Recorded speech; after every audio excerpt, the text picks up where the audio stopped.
Hi, how you doing? Hi, I'm doing good. How about you? Not bad. We have torrential rains today, but otherwise things are fine. What happens particularly in the summer is hurricanes and tropical storms that start in the southern Atlantic and Caribbean will end up going up the east coast of North America. And by the time they get to Boston, they're no longer hurricanes, but this, may give us 8 or 10 centimeters of rain. So it's substantial. That's so much of it. Yeah. Yeah. So how you doing, man? Good, good. That's great. Things are going well, slowly heading toward normal. Yeah, COVID. yes. How is Pakistan doing with respect to COVID? Pakistan is doing well nowadays. Might be if there is any number, I'm not aware of that. But I did not hear any news about Corona. It's been long, and I mean we are following SOPs most of the time. But even if people are not following SOPs, so of course they are vaccinated. So after the vaccination, things are a bit better.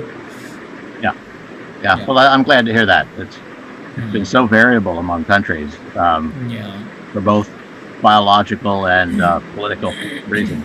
It's kind of an More about the interesting. political reasons, I must say. Oh gosh, in the United States, something like 87% of people in the Democratic Party have either been vaccinated or say they're going to.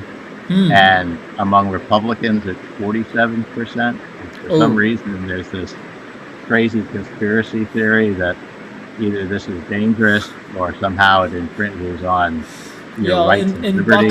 Pakistan, there are some rumors that people who are getting vaccinated, they are gonna die after 2 years.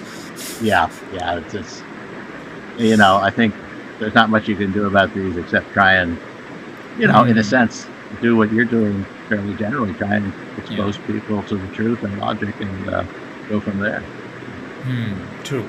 I heard a joke that says like there was a person who went to the hospital for the vaccination, and he said, I mean, I don't want to get vaccinated. If I know, so am I gonna survive after 2 years? So nurse said, what will you do alone in the world? Get vaccinated. Yeah, I like So that. it's True. so Yeah. it's better to get vaccinated. Like what would you do all alone? I mean, is it more like the movie I Am Legend from the Will Smith? If you have seen that. Oh, that's Yeah. good. All right. So today we are going to talk about the global change. Hmm. So if I ask you what is global change, Andrew? Well, I think that we live at an unusual time, and that is if by every measurement we can make of the oceans and the atmosphere, they are changing at a very fast rate. All So right. I think one thing that everyone has read about is global warming, and that's not a hypothesis.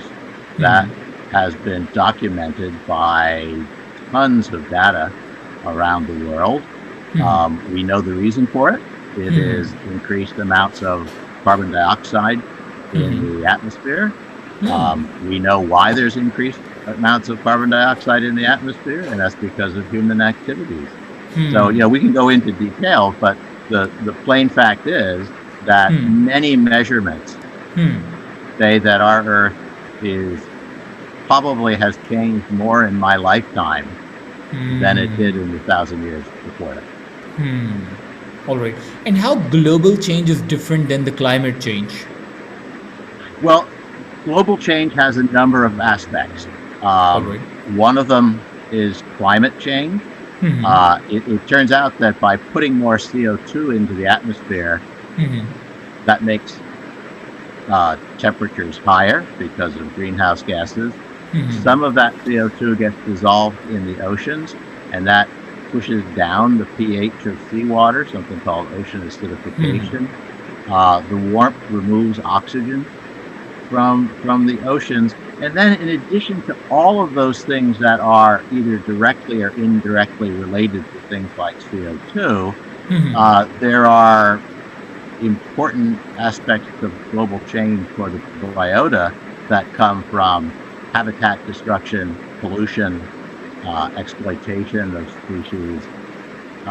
So it's a combination of things that have to do with you know, our lifestyles, and some things that, uh, well, it still comes from our lifestyles, but it is how that affects the physical environment in which we live. All right. So, what do you think this global change or the one aspect of it, which is the climate change, is because of the humans, or is there Yeah, any well, other like I reason?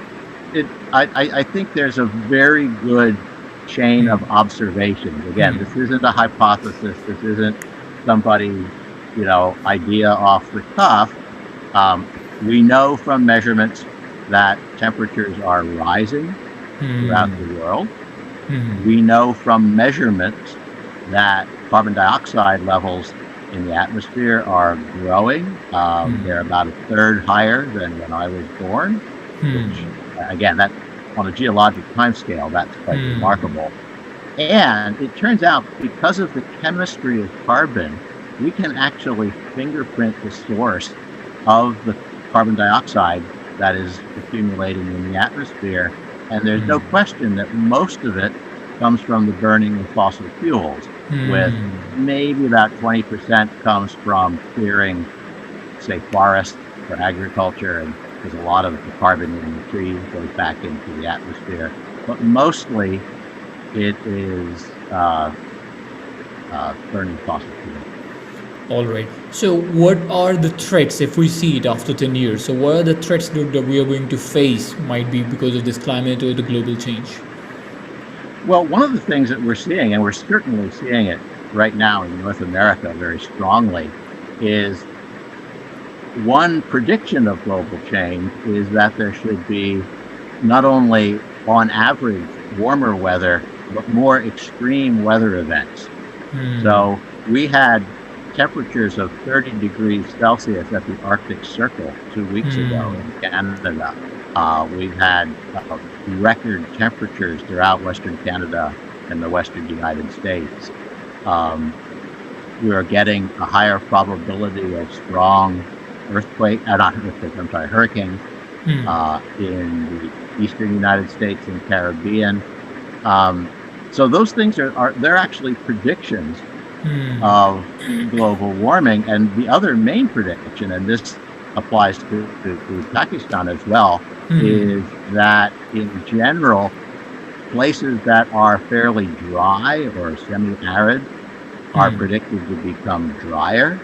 And again, at least the data that I know come from the southwestern United States, where there is no question measurements of air and groundwater over the last 50 years tell us that that region is getting more and more arid and will continue to do so. True. All right. So, just as you're mentioning that human beings are one of the reasons for this global change. So, how this global change is affecting the animals?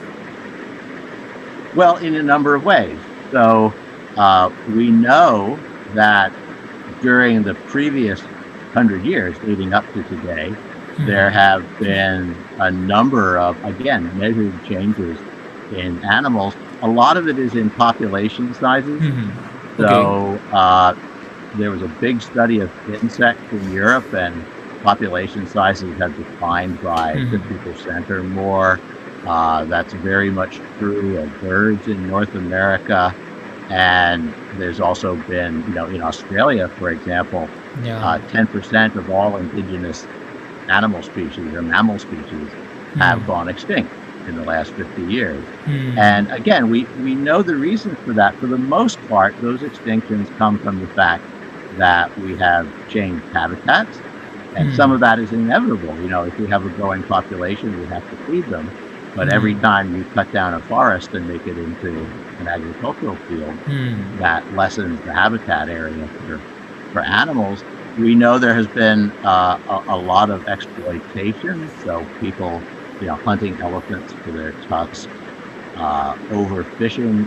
The great majority of the world's commercial fishing grounds are now threatened, and pollution, which is terrible on both. We tend not to notice it in the oceans, but one statistic I read recently suggested that humans put the equivalent of, I can't remember how many garbage trucks full of plastic into the ocean every day. So those things have really put pressure on animal species throughout the world. And now, in addition to that, the world is warming and habitats are changing. So, if you're a given species of bird, the place where you have lived for the last 10,000 years may not be suitable for you to live, by the end of this century. So True. global warming is now becoming perhaps the predominant aspect of global change, and it's affecting basically all plant and animal species, including us. All right. So this is you were mentioning that we're throwing the garbage into the ocean, and I mean humans are the reason for that, and of course animals are suffering. So what do you think? How ocean itself is getting affected? That was from the animals' perspective, but let's talk about the ocean's perspective. Yeah, well, again, we know from measurements that the pH of the oceans is changing. That is the acidity, if you will. There is something called ocean acidification, which just describes pH going down. And one of the consequences for that is it makes it harder for many organisms that make calcium carbonate skeletons to make those skeletons. So there's a lot of conversation of, will there be coral reefs 100 years from now? And if so, what will they look like? Because we know that when experiments have been done to simulate what we think atmospheric CO2 and that then gets dissolved into the oceans, what that will look like at the end of this century, it drastically reduces the kind of skeletons that corals can make. So the oceans are getting warmer themselves. They are having less oxygen because warmer water can't carry as much oxygen. The pH is going down, which affects the ability of organisms to make skeletons. And as you know, and this is relevant to coastal areas of Pakistan, sea level is going up globally. We may not think a meter of sea level change is a lot, but if you live in Venice or Bangladesh or coastal Thailand, that's substantial. So the oceans are changing just as much as the land is, and it's affecting marine organisms just as much as global change is affecting organisms on land. We just don't see it. All right. Now, of course, I mean, even if we talk about the animals, even if we talk about ocean, environment, climate, everything is going to affect the human beings as well. How do you see how, other than these factors, how global change is affecting human beings? Secondly, second part of the question is, what do you think? I mean, is it really the focus from the governments, from the authorities that they should do something for this global change so that it would be more effective for us after 5 or 10 years, might be? Yeah, those are both good questions. And I should back up and say, one of the major reasons there's two major reasons for the kind of global change we're seeing. One is that humans have become more reliant on fossil fuels. Most of the fossil fuels ever burned in the history of the Earth have been burned since World War II. And also, our population size is growing. In some ways, we live in a golden age of humanity that, we've been successful in addressing some major diseases that have been the scourge of humans for years. Rather remarkably, the nations of the world have done a pretty good job of actually feeding a population that has doubled in size in the last century or so. So in some ways, and I should also say that people like me certainly support the aspirations of citizens in all countries to have a better standard of living. So the question is, how can we continue to feed and clothe our population?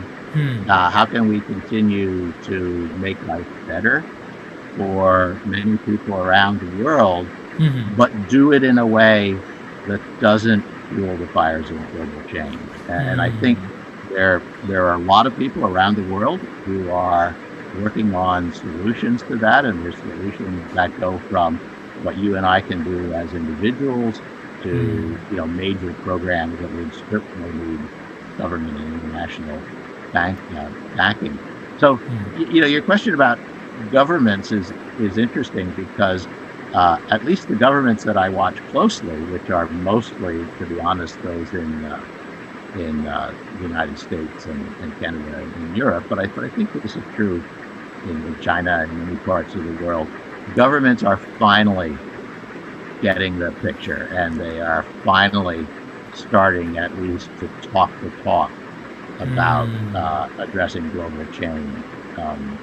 In the United States, when we hear about, sort of the way some industry-backed people talk about there is no problem with global change, we remember what happened when it was first found that cigarettes cause cancer. And the tobacco industry successfully fought against that for more than a decade, which caused unnecessary deaths of tens of thousands of people.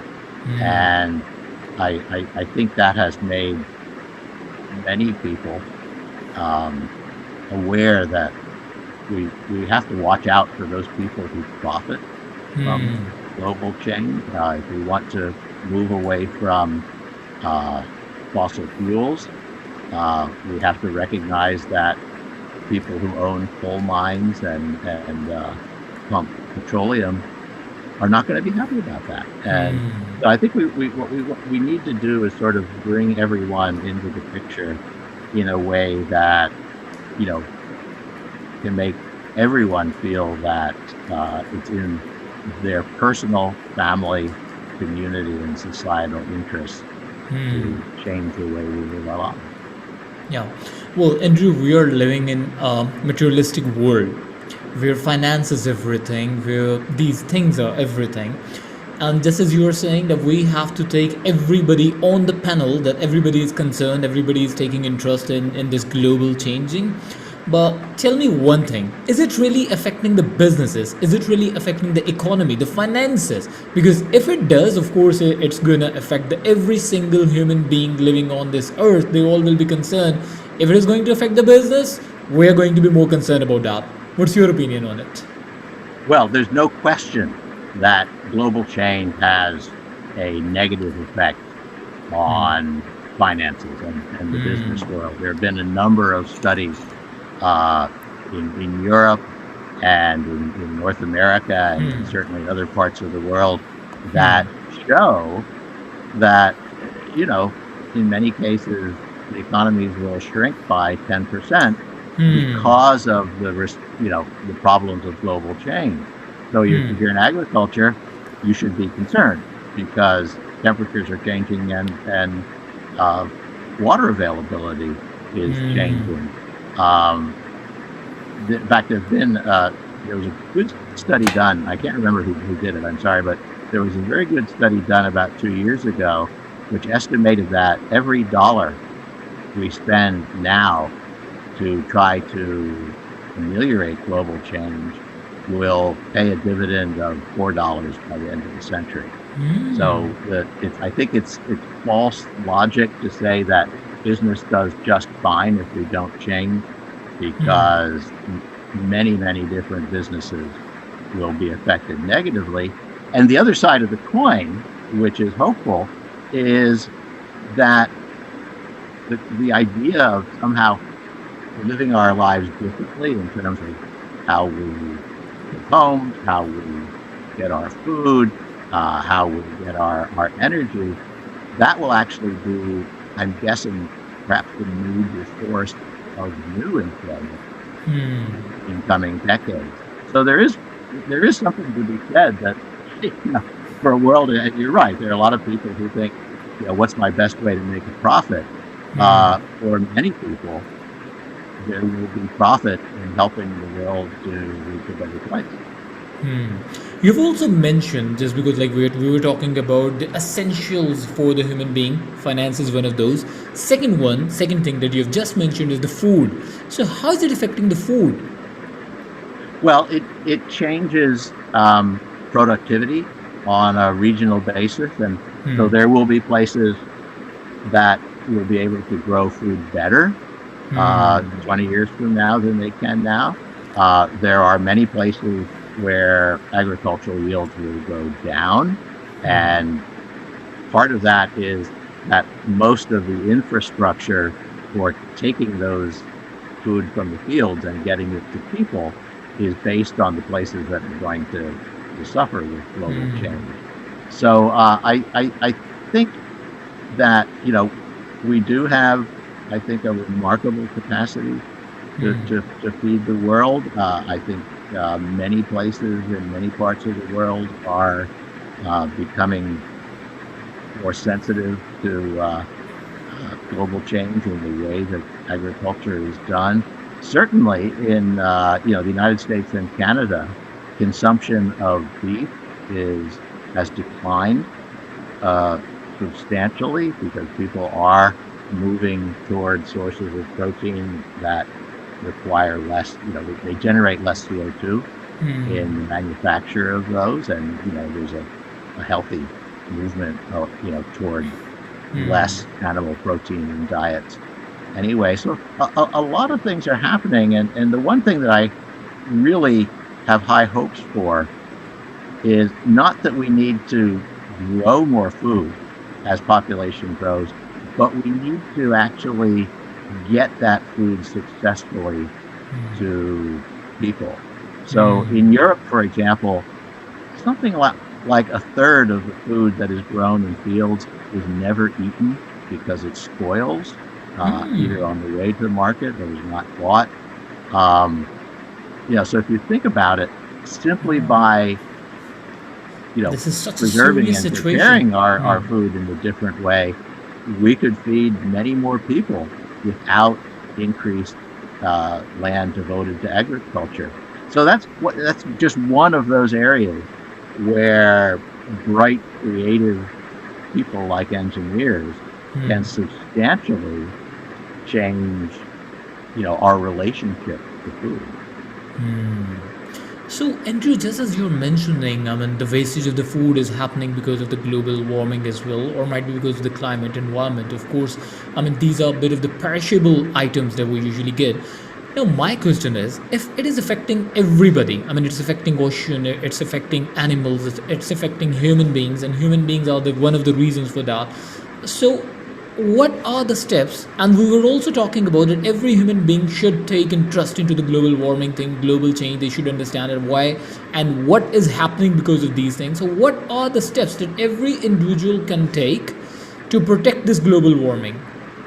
Yeah, that's a good question. And um, I think there are things that all of us can do as individuals. And as I said, there are things that are really going to take concerted efforts on larger scales. And I think it varies depending on where you live. So my living in Boston may actually, require different things of my own actions than if you live on a farm outside of Lahore or something like this. But certainly, I think in where I live, eating more food that's grown locally helps.